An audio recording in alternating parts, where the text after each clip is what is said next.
kad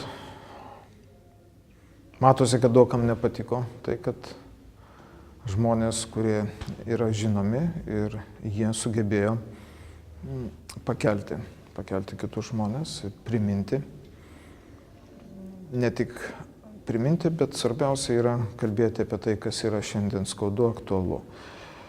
Ir po to mes pamatėme pirmąjį bandymą sausio 31 Kaune, kai akivaizdžiai naujai steigiamam dariniui, kuris vėliau pasivadino Jungtinis demokratinis judėjimas, akivaizdžiai reikėjo vardų tam, kad pritraukti į renginį kuo daugiau žmonių Kaune. Tai tos istorijos jau pasakotos apie žinomų pavardžių, tame tarpe ir mano panaudojimą, nors nebuvo jokio sutikimo ir pranešimo ir panašiai. Bet stebint, kaip visą tai rutuliuojasi ir kokiais metodais kuriamas judėjimas, tai išvada darytina viena, kad tai akivaizdžiai skubotai daroma. Jeigu skubotai, reiškia yra priežastis. Priežastis, manau, kad tai gali būti pagrindinė priežastis, tai alternatyva mūsų judėjimui, kad nukreipti žmonės kitur. Ir teko matyti pono Čilinsko interviu Gintarui Visockui, www.slapta.lt, kuriame jis bando taip ir aiškinti, va čia jau jie lyg antras sąjūdis naujas ir panašiai. Tai tiesiai šviesiai tai yra daroma. Pirma mintis buvo galbūt prezidento rinkimų klausimas yra. Užsiangažavo, kad čia reikia vilties prezidento, užsiangažavo, kad ir ponas Čilinskas būtų tinkamas kandidatas, tačiau nei matom to vilties prezidento jų, nei mes matom jų nuomonės apie kandidatus, kuris iš jų čia tas vilties prezidentas. Tai galbūt keičiasi jų tikslai, galbūt yra kiti tikslai, tačiau tai, kas krenta į akį, tai dirbtinai bandoma žmonėm nespėjus net susigaudyti, formaliai parodyti kuo platesnį atstovavimo tinklą.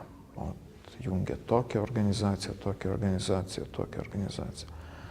Ir kaip pasakė mūsų senas klaipėdietis Dionizas Varkalis, sąjūdietis, jų ten bene 6 organizacijos iš Klaipėdos buvo atvažiavusios, sako, kai mes pamatėme, kad tikslai neaiškus ir kad čia mes dirbtinai esam siekimi įtraukti.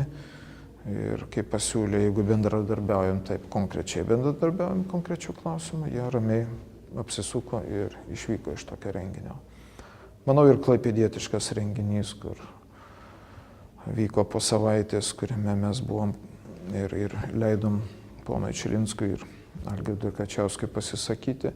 Tai, kas vyko po renginio, akivaizdžiai parodo, kad ponas Čilinskas pats suprato, kad tai yra neskanu ir kukliai pasišalino, palikęs tą abejotinos svarbos darbą Karčiauskui daryti, abejotino švarumo darbą.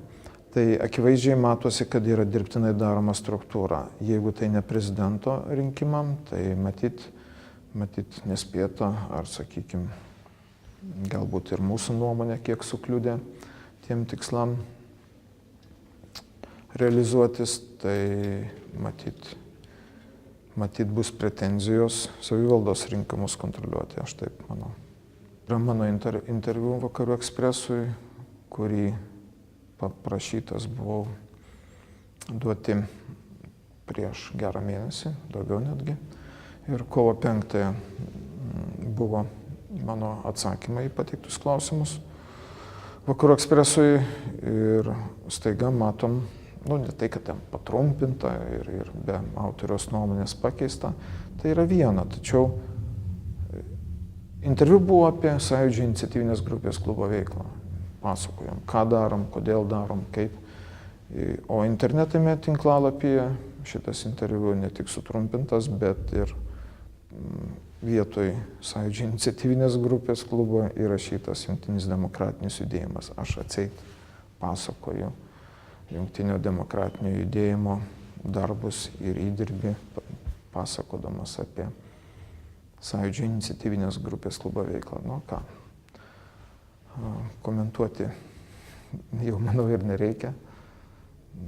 Tai jeigu turi garbės ponas Čilinskas ir Jungtinis demokratinis judėjimas, jeigu jie tikrai nori pretenduoti į autoritetingą judėjimą ir garbingą, kviečiantį žmonės geriem darbam, tai patys turėtų parodyti iniciatyvą, pamatę tokius dalykus, paneigti, atsiprašyti ar panašiai. Tai jeigu čia yra rinkimų technologijos, tai atsiprašau, bet tai tuo labiau neatleidžia nuo atsakomybės komentuoti.